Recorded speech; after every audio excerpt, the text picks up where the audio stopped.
This is the Lockpicker 1969, and welcome to my channel, and welcome to the next episode of Interview with a Lockpicker. Today's guest is Belmont. Say hi. How's it going, YouTube? It's Belmont here. Okay. So, where are you from? Originally North Carolina, but I've spent the last years in Pennsylvania from 2017 up until now. Okay. Is there a reason for that? I listened to the stupidity of my toxic ex. Well, I have a couple of those myself. I definitely understand that one. So, Single, never married, engaged occasionally, but never tied the knot, okay. thankfully. All right. So, how and when did you get into locksport? Well, I suppose it started when I was attending community college. I had a girlfriend at the time, another tragedy, of course, who encouraged me to go back to school. So she convinced me in regards of the money situation. Little did I know that she also wanted some of the money, honey. Okay. So I went through a couple of semesters at the school. It was kind of refresher on things, and then I just started to get really bored. Um, I was doing some homework one evening in the library there at the school, and I just thought to myself, why am I doing this crap? Mm-hmm. I'm here for the money. The degree and all that is going to just be a waste. So why not learn something useful? Okay. So I immediately typed into YouTube lockpicking. And I didn't see specifically lockpicking lawyer or Bosnian shill Bill or anyone else. I started just looking at hundreds of random videos of padlocks, door locks, etc., and how they started off doing it with paper clips, bobby pins, hat pins, um, bra wires, you name it. And Okay. I just, And this was back in 2007? yeah. Okay. All right. So you started out with paper clips and bobby pins. What was the first lock you picked with that? The first lock I found was a wafer lock for a mailbox in my ghetto apartment with another girlfriend who also became an ex. Okay. I'm sensing a I pattern found, here. yes, unfortunately. Wonderful taste in women, don't I? Hey, I ended up finding bobby pins and paper clips on the ground since I was a mite skint broke to okay. see, from Pirates of the Caribbean. Okay. So at some point, though, I would imagine you moved from paper clips and bobby pins to, um, what are considered more mainstream lockpicking tools. Can you talk about that? I I was given a Southford MPXS 20 set by my would have been father-in-law. That's the toxic ex's father. Okay. And it initially started from me asking for one of the Secure Pro sets off of Bud K. I'd said, you know what? I don't need expensive. Hmm. Here's the set I'm looking for. That's all I want. Okay. And lo and behold, he apparently shelled out $60 for a software set for me. Okay. How did that progress things along for you? Well, it progressed pretty slowly because at the time I was lacking the locks. Okay. Yeah. I mean, I had the base knowledge there, but things didn't quite click all into place at the moment until later on in the years. I come across other videos like the Modern Rogue, or what was then known as Scam School, Okay. and I started picking up more of the paperclip lock picks and the how to pick handcuffs, All right. how to make padlock shims, and all that. That's where I started to get a little bit more interested and started hearing about bump keys and every other type of lock pick. That's kind of what picked me up and made me start studying more into it. Okay. So, in the pre-interview, you talked a little bit about something to do with the paranormal. Can you touch upon that? Sure. I was born and raised in the paranormal, and I've been a paranormal investigator since 1999. It's been a long road. I've had my trials and tribulations with it. I've bought in libraries of books on the subject of everything from the supernatural to the paranormal, witchcraft, sorcery, and I've made it my life's pursuit in dealing with it. Okay. So, what exactly is involved in pursuing the paranormal, other than the research and the books? Well, it's definitely not like what you'd see on Ghost Hunters with the TAPS people, the Transatlantic Paranormal Society, and those ridiculous plumbers running around like they're Scooby Doo. Okay. It's definitely a lot more gritty. And in what way? I've gone slogging through swamps.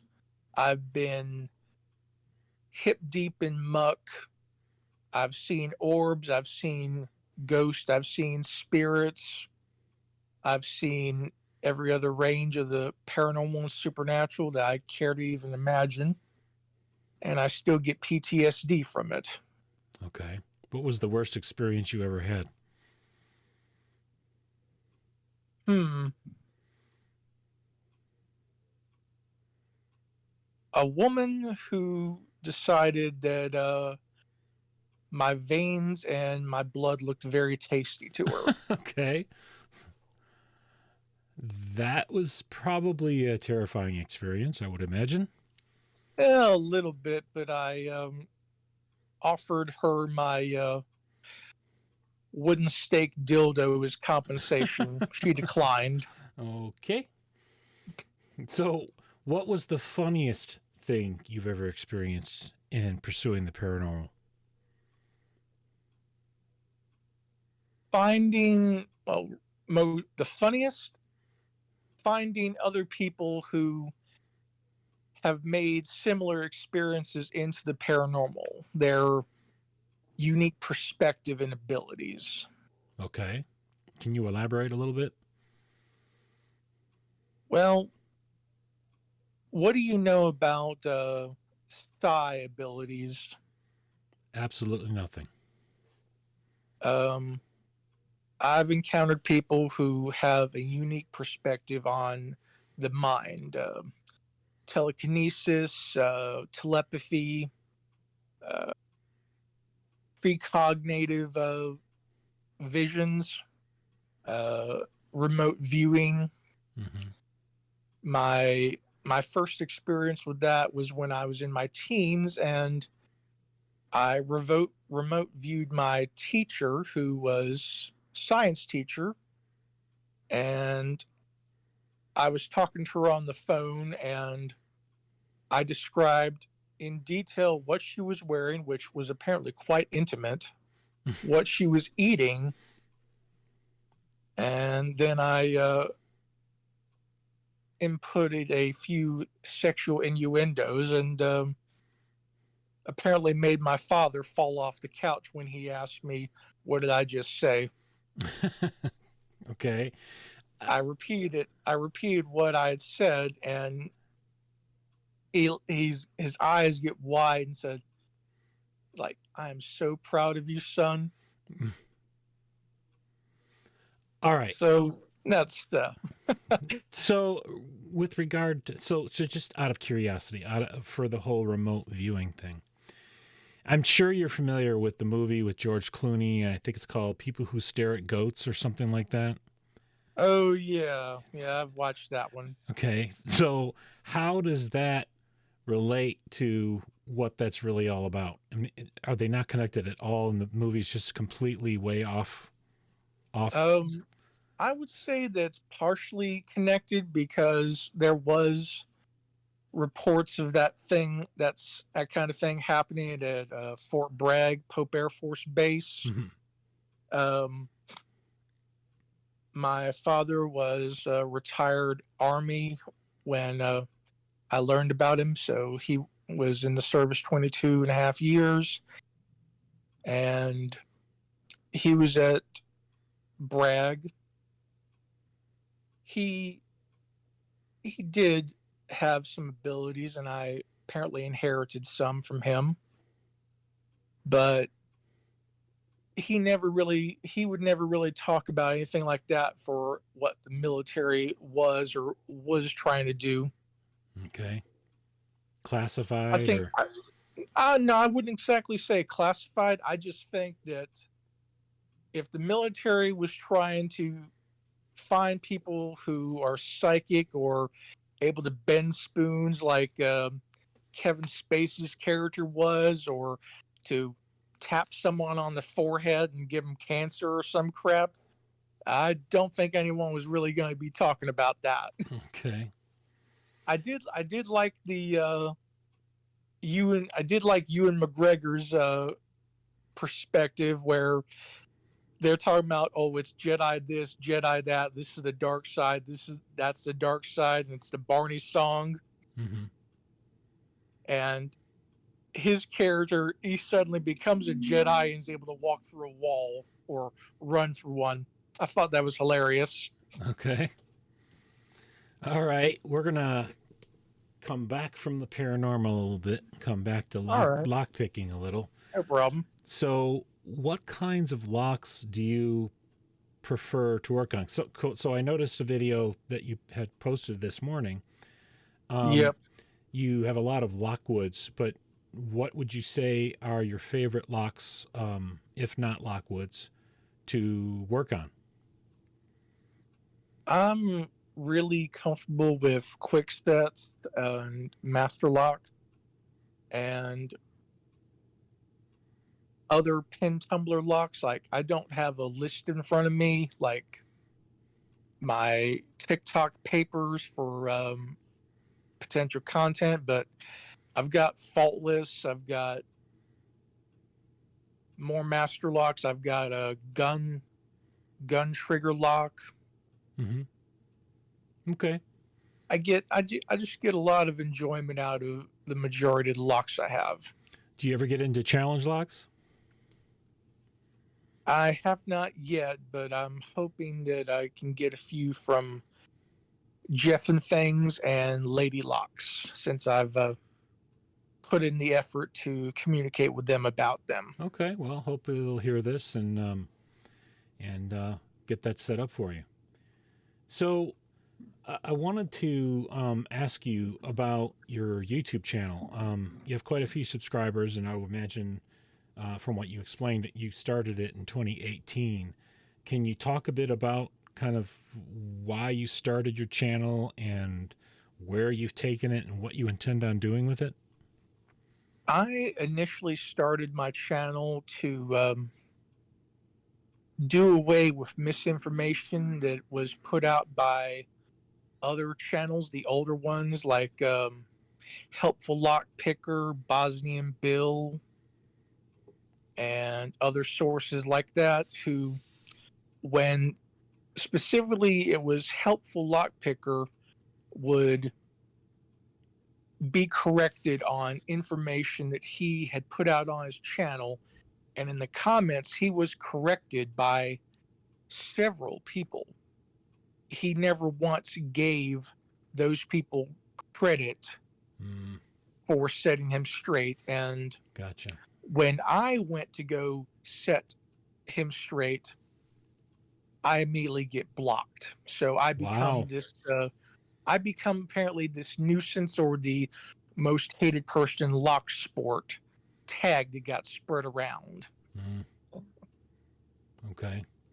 Did As for what I want to do for the future, I plan to continue my journey with acquiring more locks and a few more tools to complete my collection.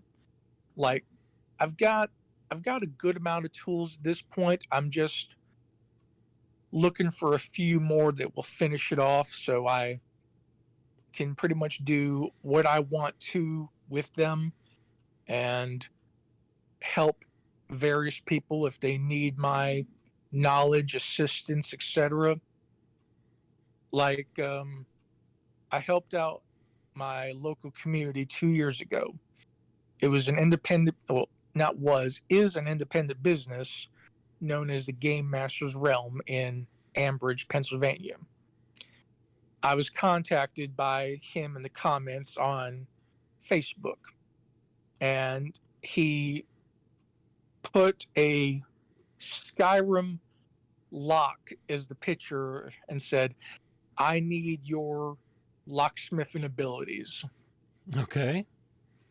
And I contacted him. I said, what kind of lock is it? How many? And how soon do you need me there? Come to find out, it was 4 wafer locks and a broken key to extract. Oh, okay. Um,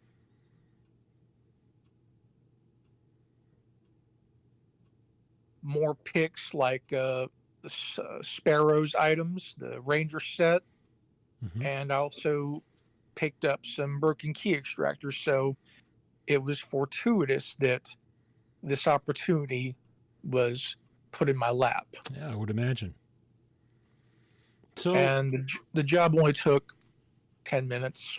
okay. So, I would imagine if you had that tie with him, he knew who you were.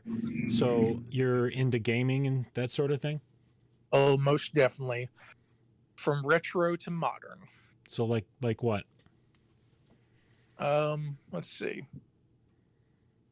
I'd say going all the way back for retro to like fighting games, shooters like Galaga, the Oh, original wow. Street Fighter, Galago's one up of my to, favorites.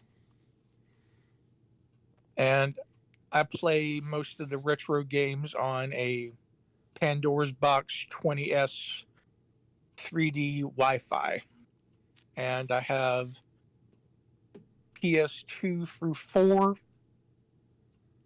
and a at Games Sega plug and play with Ah, the 80 emulated games on there. wow, you're really going back for me. I go back to the Atari 2600, so Oh, I was raised up partially on my brother's Atari 2600 and 4800. yeah. He unfortunately liked my Nintendo all too much. Yeah, I would imagine. That was quite the move up from a single button controller, a joystick controller. Oh yeah. A fire button and a joystick, that's it. Yep. Yep. Yep. Okay. So you're going to continue to help people with your channel is what you were saying. Yeah. With like what kind of content? Well, I'm going to be getting more into picking on both my TikTok and my YouTube. I just end up having other content that just jumps out in front of it, like the VAG Jiggler automotive jiggler keys I got, the Wonder Waves, stuff like that. It's got ordered, and Okay. So you're waiting on tools to do some more video content to help other people. that, and also I communicate with everyone who comments, even going back as far as my older videos. I still get comments on my automotive jigglers videos and what they run and what they start and they open up. Okay. which has gotten 22,000 views at this point. Okay. All right. So, last question before we wrap up. I wanted to ask a little bit about. You talked a little bit before with me about what you do for a living or what you have done for a living, and you indicated that you were retired. Can you talk about that at all? Sure. I'm retired and on disability, so there's that. And being in the paranormal, it's like the Marine Corps or the military, once in, never out. Okay. All right. I also write, and I was working on a book in the last couple years, and then stopped, and then focused more on my YouTube channel. Well, I can definitely understand how that is. Okay. So, is there anything you would like to say to our audience before we wrap it up and sign off? Sure. The Lockpicker 1969 is definitely a channel you want to subscribe to. I He appreciate that. definitely he definitely knows his shit, and if you're hearing my voice and seeing this video, feel free to stop on over and see me, like, share, and subscribe. And remember, I'm on TikTok as well. All right, great. Thank you so much for that. It was a fun pre-interview. I had a lot of fun talking with you. All Oh, right. definitely. So, I want to thank everybody for listening in. If you are a subscriber, thank you. If you are not yet a subscriber, please hit that subscribe button and turn on notifications all and hit like on the video. And thank you again for listening.